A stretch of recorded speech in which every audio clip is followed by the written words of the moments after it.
আচ্ছা, রাধাষ্টমী আসছে কয়েকদিন পরে নাকি মা? যেটা বলুন। হ্যাঁ না, এই রাধাষ্টমীর দিনে অনেকে প্রশ্ন করে কি কি করব কি না। আমি আপনাদের বলবো, একাদশীতে যা যা করেন রাধাষ্টমীতে তাই তাই করবেন। একাদশীতে যে প্রসাদ গ্রহণ করেন আপনার রাধাষ্টমীতে তাই করবেন। যেমনভাবে পালন করেন সেভাবে পালন করবেন, একই নিয়ম পালন করবেন। যারা জন্মাষ্টমী পালন করেছেন তারা কিন্তু রাধাষ্টমী পালন করবেনই কিন্তু, কারণ রাধাষ্টমী না করলে কিন্তু জন্মাষ্টমী বেকার হয়ে যাবে। বারবার বলবো, তবে বলে রাখি, যারা সমর্থবান, যাদের শরীর ভালো আছে, সুস্থ আছে, তারা নির্জলা করতে পারেন। আর যারা শরীরে একটু অসুবিধা আছে, ওষুধ টষুধ খান, বয়স্ক মানুষ থাকতে পারেন না, তারা ফল দুধ টুধ খাবেন। আর যারা ধরুন একবারে খুব রোগী, খুব কষ্ট পান, বৃদ্ধ হয়ে গেছেন, তারা নিরামিষ খাবার খাবেন, তবু কিন্তু রাধাষ্টমীর দিনটা পালন করবেন। তো মায়েরা, রাধাষ্টমীর কথা একটু আপনাদের বলে যাই, যে দেখবেন দুজন ভক্ত ছিল, কলাবতী এবং তার স্বামী, দুজন মিলে ভগবানের ভজনা করেছিল, ভগবানকে পেয়েছিল জামাই রূপে। আসলে জানেন, কলাবতী বলে মেয়েটি 3 বোন ছিল, একটা মৈনাক, একটা হচ্ছে কি, একটা সুনয়না। তো মৈনাক হচ্ছে মায়েরা, মৈনাকের সঙ্গে বিয়ে হলো কার না, হিমাচল পর্বতে। তাদের ধরুন একটা মেয়ে হলো, তার নাম কি বলুন তো, পার্বতী। মায়েরা, যে দুর্গা পার্বতী। জামাই কে হলো, ভোলানাথ। আর সুনয়নার বিয়ে হলো মিথিলার রাজা জনকের সঙ্গে, তার একটি মেয়ে হলো, তার নাম কি, সীতা। তার জামাইকে হলো রাম। হ্যাঁ, এখন কলাবতী মনে মনে ভাবছে যে সুচন্দ্র রাজা, কলাবতীর স্বামীর নাম সুচন্দ্র রাজা। তো কলাবতী মনে মনে ভাবছে যে আমার বোন দুজনেই দুটো ভালো মেয়ে পেলো, দুটো জামাই পেয়ে গেল। একজন সীতাকে পেলো, রামকে পেয়ে গেল, একজন পার্বতীকে পেয়ে গেল, শিবকে পেয়ে গেল জামাই রূপে। তা আমি ভালো মেয়ে চাই, জামাইও চাই। দুজনে মিলে ধ্যান করলেন। ভগবান বললেন, কি চাও? বলছে, আমরা সবাই ভগবানকে পুত্র রূপে চাই, আমরা ভগবানকে জামাই রূপে চাই। এমন একটা মেয়ে আমাদেরকে যাও, যে মেয়েটার জন্ম দিয়ে একটা ভালো জামাই পেতে পারি। শ্রেষ্ঠ কন্যা দিতে হবে, তার শ্রেষ্ঠ জামাই দিতে হবে। শ্রেষ্ঠ কন্যাকে রাধারানী, আর শ্রেষ্ঠ জামাইকে ভগবান শ্রীকৃষ্ণ। সবার কাছে নিবেদন রইল, এই সুচন্দ্র রাজা এবং কলাবতী, এরা দুজনে দাপরে হয়ে গেল কি, বৃষভানু রাজা, আর তার স্ত্রীর নাম কি, যেটা বলুন, কৃত্তিদা। আচ্ছা মায়েরা, কিছু মনে করবেন না, এই রাধারানীর জন্ম কিন্তু গর্ভ থেকে হয় নাই। হ্যাঁ, রাধারানীর মা কৃত্তিদা একদিন পুকুর ঘাটে স্নান করতে গেছে সখীদের সঙ্গে, দেখতে পাচ্ছে প্রচুর পদ্ম ফুল ফুটেছে। সব পদ্মগুলো খুব সুন্দর, 2-4 দিন পর আবার শুকিয়ে যাচ্ছে, একটা পদ্ম ফুল কিন্তু সতেজ। সখী দেখে বলো, সখী এক কাজ কর, ওই পদ্ম ফুলটা আমায় তুলে এনে দে। ওই পদ্ম ফুলটা তুলে এনেছে, আর দেখতে পেলো পদ্ম ফুলের ভেতরে একটা পোকা। আবার পোকাটা সুন্দর সোনার পোকা, বাড়ি নিয়ে গেল, একটা মেয়ের রূপ ধারণ করছে। যখন মেয়ের রূপ ধারণ করছে, তখন তার স্ত্রী মানে আমাদের কৃত্তিদা বৃষভানুকে বলল, স্বামী চারদিকে প্রচার করে দাও, আমার বাচ্চা এসছে। ব্যাস, কেউ আমাকে দেখতে আসবে না, আমার 10 মাস 10 দিন পর বাচ্চা প্রসব হয়ে যাবে, লোকে জানবে, কিন্তু প্রসব তো হবে না।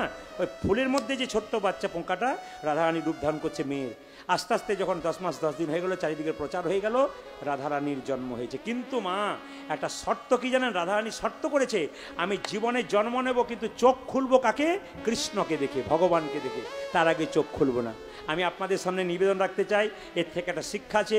মানবকুলে জন্ম পেয়েছেন প্রত্যেকটি ছেলে মেয়ে, প্রত্যেকটি বাবাকে বলবো, সকালবেলায় ঘুম থেকে উঠে ভগবান শ্রীকৃষ্ণকে দর্শন করে, রাধারানীকে দর্শন করে, নিতাই গৌরকে দর্শন করে আপনারা ঘুম থেকে উঠুন, তার আগে নয়। যারা এখানে ছেলেরা কাজ করে, বিভিন্ন কাজ করে, ডিউটি করে, সবাইকে বলবো সকালবেলায় স্নান করে ভগবানকে প্রণাম করে কাজ করো, কাজ ভালো হবে। আমি অ্যাপেলো চেন্নাই চিকিৎসা করাতে গেছিলাম, বিখ্যাত বিখ্যাত ডাক্তারের কাছে আমি গেছি। তো সব ডাক্তারের কাছে দেখলাম সকাল 7টার সময় তারা চলে আসছেন। জিজ্ঞেস করলাম সকাল 7টায়? বলে ভোর 4টের সময় উঠি, স্নান করি, তারপর পুজো পাঠ করি, তারপর আসি। ইংল্যান্ড আমেরিকা থেকে ফেরত ডাক্তারগুলো পর্যন্ত ভগবানের পুজো করছে, তারপর নিজের কাজ করছে, চিকিৎসা করছে। আমরা সামান্য মানুষ কাজ করছি। ভগবানের পুজো করুন, আশীর্বাদটাকে নিন না, কোনো অসুবিধা নেই, তার ইচ্ছাই করুন, তিনি আপনাকে লাভ দেবেন। ভক্ত হয়ে যান, আপনার ছেলেকে গর্ব করে পরে বলতে পারবেন, আমি ভক্ত হয়েছি, আমার ছেলেও ভক্ত হবে, আমার রক্ত তার শরীরে বইছে, আমি কৃষ্ণ ভক্ত সন্তানের বাবা হতে পারি। তাই আপনাদের কাছে নিবেদন রইল মায়েরা, যে যেখানে বসে আছেন, ওই কৃত্তিদা যখন কন্যা সন্তানটির জন্ম দেয়নি, আবার অনেক শাস্ত্রে বলছে কৃত্তিদা শরীর পেটের মধ্যে মানে বাচ্চা হওয়ার মতো আকার হয়েছিল, কিন্তু একটা বায়ু নিঃসরণ হয়েছিল, ওখানে কোনো বাচ্চা ছিল না। এখন লক্ষ্য করুন, রাধারানী শর্ত করেছে, আমি কৃষ্ণ দেখবো তবে চোখ খুলবো। এদিকে খবরটা চারিদিকে হয়ে গেল। আপনাদের গ্রামে গোবিন্দপুরে যদি শোনেন যে একটা মেয়ে চোখ নেই, মানে দেখতে পায় না চোখে, সবাই দেখতে যাবেন দলে দলে, সবাই দেখতে যাচ্ছে। যশোদা বলছে, দিদি তাড়াতাড়ি এসো, আমার গোপাল খেলা করছে, এখনই পিছু ধরবে। মায়েরা, ভগবান খেলা করছে বলরামের সঙ্গে, আর যশোমতী আর রোহিণী দেখতে যাচ্ছে রাধারানীকে। সঙ্গে সঙ্গে গোপাল ছুটে এসে বলো, মা মা ও মামা ও মামা, বাচ্চাদের যেমন স্বভাব হয়, ও মামা। মানে বুঝতে পারছেন তো, ছেলেকে মা বলছে, কোথায় যাবি? যা খেলা করে কি না, কোথায় যাবে তুমি বলো? আরে বাবা, একটা মেয়ের জন্ম হয়েছে, চোখে দেখতে পায় না, তাকে দেখতে যাবো। ও মা, কি কি কি আমি যাব আমি যাব মা, আমি যাব মা, আমি যাব মা। দেখলে দিদি দেখলে এই ছেলে বড় দুষ্ট। আমি বারবার বললাম এ আমার দিকে তাকিয়েছে মানে নজর রেখেছে কোথায় যাবে, কোথায় যাবি, খুব খুব দুষ্ট ছেলে। আমি যাব মা, আমি যাব মা, আমি যাব মা, আমি যাব মা। কোথায় কোথায় কান্না মেয়ে দেখতে আমি যাব মা, কানা মেয়ে দেখে আমি যাব মা, কান্না মেয়ে দেখতে আমি যাব মা, ও গো কানা মেয়ে দেখে আমি যাব মা।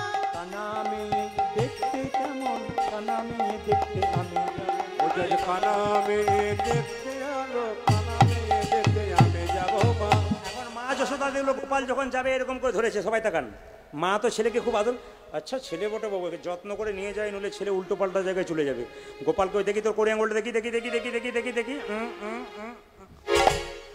যেই না দাঁতে ঠেকিয়েছে, মানে বাচ্চা ছেলের যদি মা যদি বাম কনিষ্ঠ আঙুলে দন্তাঘাত করে ছেলের বিপদ হয় না, বাচ্চা নয় বুড়ো পর্যন্ত হতে পারে। আপনারা যারা আছেন মা, যারা খুব মা ভালোবাসেন ছেলেকে, তা দেখবেন ছেলে বাইরে গেলে কি করে বলুন তো, একটু এরকম করে দাঁতে করে ঠেকিয়ে দেয়। কেন? মা যদি বাম কনিষ্ঠাঙ্গুলে দন্তাঘাত করে ছেলে কোনো বিপদ হয় না। এখন ছেলেকে ধরে নিয়ে যাচ্ছে, গিয়ে যখন যশোদা গিয়েছে কার কাছে, কীর্তিদার কাছে, কীর্তিদা বলছে দিদি দেখো দেখো আমার মেয়ের জন্ম দিলাম, ভেতরে শুয়ে আছে, চোখে দেখতে পায় না। গোপাল দেখছে মা নামাচ্ছে না, নামবো কী করে। চতুরের শিরোমণি গোপাল কি করলো, আকশি তৈরি করলো। আকশি মানে বুঝতে পারছেন তো, আঙুলটা এরকম করে বেঁকিয়েছে, মা একটা পুঁতির মালা পরে আছে। এখন যখন গল্প করছে রাধারানীর মায়ের সঙ্গে, তখন পুঁতিতে তখন আকশি লাগিয়ে দিয়েছে। মা টান মেরে দেবো, পুঁতি গড় গড় করে পড়বে, আর আমি এটাই ওর হরিবল করে দেবো। হ্যাঁ করেছে, যেই না টান মেরেছে পুঁতি গড় গড় করে পড়েছে। আচ্ছা ছেলের পাল্লাই পড়লাম বাবু, হ্যাঁ আচ্ছা ছেলের পাল্লাই পড়লাম। যেই না পুঁতিগুলো কোড়াচ্ছে, গোপাল হামাগুড়ি দিতে দিতে রাধারানীর বুকের উপরে চেপেছে। রাধারানী বলছে কে? কৃষ্ণ বলে চিনো না? বলে আমি, জগতে সবাই তো আমি। রাত্রিবেলায় আপনার দরজায় কেউ যদি ধাক্কা দেয়, কে? আমি। বলে কে? আমি, সবাই তো আমি, তুমি কে?